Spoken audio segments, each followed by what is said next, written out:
Welcome you all in today's session of microencapsulation. So, under the heading of microencapsulation, we will cover the definition, advantage and disadvantages of the microencapsulation, microspheres and microcapsules, microparticles, methods of microencapsulation, applications of microencapsulation, and after attending this session, the learner will be able to define the terminology related to microencapsulation. He will understand the various advantages and disadvantages of the microencapsules. You will be understand the microsphere, microcapsules and microparticles. You will learn various methods of microencapsulation. We will discuss the applications of the microencapsulations.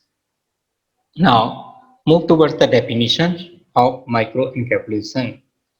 Microencapsulation is a process or technique by which a relatively thin coating can be applied to a small solid particle or droplet or a liquid dispersion.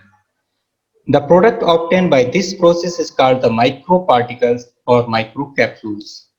Microencapsulation is a process by which the solid, liquid, or even gas may be enclosed in a microscopic particle by formation of thin coating or ball material around the substance. माइक्रोइनकैप्सुलेशन एक process और है या technique है जिसमें हम relatively thin coating material apply करते हैं solids के ऊपर या ड्रॉपलेट्स के या लिक्विड डिस्पर्जन के ऊपर. ठीक है. द प्रोडक्ट, इस प्रोसेस से जो प्रोडक्ट हमें मिलता है उसको हम माइक्रो कैप्सूल्स या माइक्रो पार्टिकल्स कहते हैं. माइक्रो इनकैप्सुलेशन प्रोसेस है जिसमें लिक्विड, सॉलिड और इवन गैसेस को हम माइक्रोस्कोपिक पार्टिकल्स को हम थिन कोटिंग के द्वारा, बाल मटेरियल के द्वारा उसको इनक्लूज करते हैं. We can see in this diagram, here is the coating material, coating layer or capsule wall, or we can see it is the capsule shell. Encloses the core containing drug. ये core material है जिसमें drug है और एक coating material है जिसके द्वारा coating की गई है. सिंगल लेयर कोटिंग भी की जा सकती है, डबल लेयर कोटिंग भी की जा सकती है. इसके अंदर न्यूट्रिएंट या ड्रग को इंक्लूड किया गया है. The particle size is ranging from the 50 to 5000 micron, है ना. पार्टिकल साइज इसकी माइक्रो कैप्सूल्स की 50 to 5000 माइक्रोन्स होते हैं. It consist of two phases, core material and coating material. The particles having diameter between the 3 to 800 micron are known as microparticles or microcapsules or microspheres. The particles larger than 1000 micron are known as macroparticles, and particles smaller than 1 micron are referred to as nanocapsules or nanoparticles. तो 50 to 5000 micron की बीच में इसकी particles size होती है. इसमें दो core होती हैं, है ना, दो फेज होती हैं, कोर मटेरियल और कोटिंग मटेरियल. ठीक है. और इसकी जो पार्टिकल साइज की डायमीटर है, अगर डायमीटर 3 to 800 माइक्रोमीटर के बीच में होती है तो उसको हम माइक्रो पार्टिकल्स या माइक्रो कैप्सूल्स कहते हैं या माइक्रोस्फीयर्स कहते हैं. अगर इसकी डायमीटर पार्टिकल्स की 1000 माइक्रोमीटर से ज्यादा है तो उसको हम मैक्रो पार्टिकल्स कहते हैं. और पार्टिकल्स की डायमीटर अगर 1 माइक्रोमीटर से कम है तो हम उसको नैनो कैप्सूल्स या नैनो पार्टिकल्स कहते हैं. To obtain maximum therapeutic efficacy, drug is to be delivered to the target tissue in the optimal amount or in the right period of time. अगर हमें मैक्सिमम थेरेप्यूटिक एफिकेसी चाहिए है तो हमारा purpose होता है कि ड्रग को टारगेट टिश्यू पर डिलीवर किया जाए, ऑप्टिमल अमाउंट में डिलीवर किया जाए और राइट पीरियड ऑफ टाइम पे अगर दिया जाता है तो मैक्सिमम थेरेप्यूटिक एफिकेसी हमसे ड्रग से मिलती है. thereby causing a little toxicity and minimal side effect. अगर ऐसा पॉसिबल होता है तो उससे लिटिल टॉक्सिसिटी भी कम होती है और साइड इफेक्ट भी कम होते हैं. One such approach is using microspheres as a carrier for drug, है ना. तो माइक्रोस्फीयर्स को अगर हम कैरियर के रूप में यूज करते हैं तो इस तरीके की जो हमारी रिक्वायरमेंट है उसको पूरा किया जा सकता है. Microspheres are characteristically free flowing powders. Microspheres free flowing powders के रूप में हम देख सकते हैं। कंसिस्टिंग ऑफ प्रोटीन्स और synthetic polymers, biodegradable in nature, है ना, बायोडिग्रेडेबल इन नेचर का होता है और particle size less than 200 micron, और इसकी पार्टिकल साइज 200 माइक्रोन से कम होती है।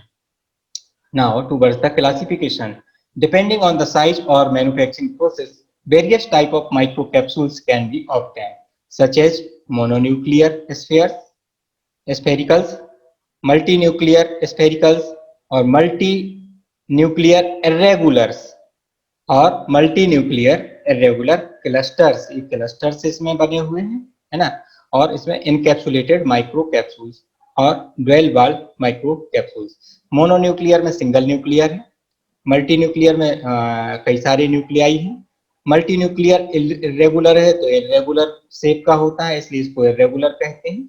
मल्टी न्यूक्लियर इरेगुलर क्लस्टर्स हैं, कई सारे क्लस्टर जुड़ के बनाते हैं, और इनकैप्सुलेटेड माइक्रो, इसमें कोटिंग बॉल से इनकैप्सुलेशन किया गया है।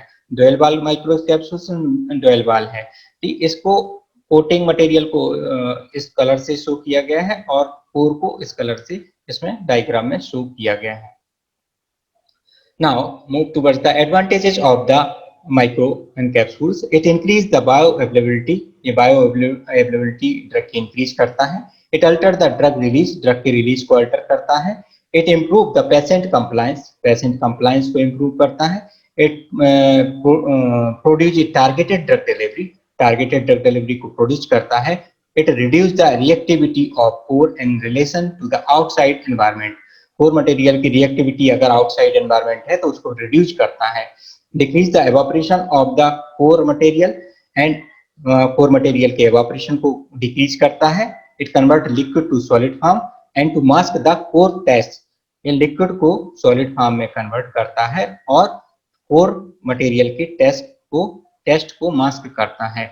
It act as a new working tool for the industrial pharmacist, that is new dosage form, ये न्यू वर्किंग टूल्स भी है इंडस्ट्रियल फार्मासिस्ट के लिए, न्यू, है ना, न्यू डोसेज फॉर्म के रूप में। Now move towards the disadvantages of micro capsules. It is an expensive process, expensive होती है। इट रिक्वायर्ड स्किल की रिक्वायरमेंट्स होती है। It difficult to obtain a continuous and uniform film, it is difficult to obtain a continuous और uniform film. Incomplete or discontinuous coating may occur. No single microencapsulation process is adaptable for all core materials. That means for the all drug के लिए एक कोई single microencapsulation process को adopt नहीं किया जा सकता है। Sometimes failure to produce the predicted release rate. Sometimes ऐसा भी होता है कि जो predicted है release rate वो है अपन को नहीं मिल रहा है, वो हमको नहीं प्राप्त हो रहा है। Now move towards the reason for the micro encapsulation. Micro encapsulation क्यों किया जा सकता है, उसके क्या रीजन है, क्यों हमें जरूरत है इसकी। तो first one is the to protect reactive substance from the environment, reactive substance को एनवायरनमेंट से प्रोटेक्ट करने के लिए। To convert liquid active component into the dry solid form, कोई लिक्विड एक्टिव कंपोनेंट है तो उसको ड्राई सॉलिड फॉर्म में कन्वर्ट करने के लिए। To separate incompatible component for the functional reason, incompatible component है उनको सेपरेट करना है तो भी अपन माइक्रो एनकैप्सुलेशन कर देते हैं। Isolation of the core from its surroundings, as in isolating vitamins from the deteriorating effect of oxygen, है ना, तो सराउंडिंग से उसको आइसोलेट करना है, ड्रग को, कोर मटेरियल को सराउंडिंग से आइसोलेट करना है तो भी हम माइक्रो एनकैप्सुलेशन प्रोसेस का यूज करते हैं। Retarding evaporation of the volatile core material है तो उसको एवापोरेशन को रिटार्ड करना है, ठीक है, तो उसके लिए माइक्रो एनकैप्सुलेशन का यूज करते हैं। Improving the handling property of the sticky material, sticky material है उसकी handling property को improve करना है। Isolating a reactive core from chemical attack, reactive core material को chemical attack से बचाने के लिए ना। For the safe handling of the toxic material है उसकी safe handling करने के लिए भी माइक्रो एनकैप्सुलेशन की जा सकती है। To get retarded release of the drug release को to get the targeted release of drug, है ना, टारगेटेड रिलीज करना चाह रहे पर्टिकुलर टिश्यू ऑर्गन पे, तो इसके लिए भी हम माइक्रो एनकैप्सुलेशन कैरियर्स का यूज कर सकते हैं to control release of the active component for the delay release और the long acting release. Delay release pattern अगर हमको चाहिए या long acting sustain release pattern चाहिए, तो उसके लिए भी हम माइक्रो एनकैप्सुलेशन प्रोसेस का यूज कर सकते हैं। The problem may be as simple as masking the test or order of the core। Simple problems हैं जैसे टेस्ट को मास्क करना है को और ऑर्डर को मास्क करना है कोर मटेरियल का, तो भी इस प्रोसेस का यूज किया जा सकता है। To increase the bio availability को इंक्रीज करने के लिए and to produce a targeted drug delivery को प्रोड्यूस करने के लिए भी माइक्रो कैप्सूल्स का यूज करते हैं। Protect the GIT from irritant effect of drug. ऐसी कुछ ड्रग हैं जिनका इरिटेशन प्रोड्यूस करती हैं जीआईटी में, तो जीआईटी को प्रोटेक्ट करने के लिए भी माइक्रो कैप्सूल्स का यूज हम कर सकते हैं।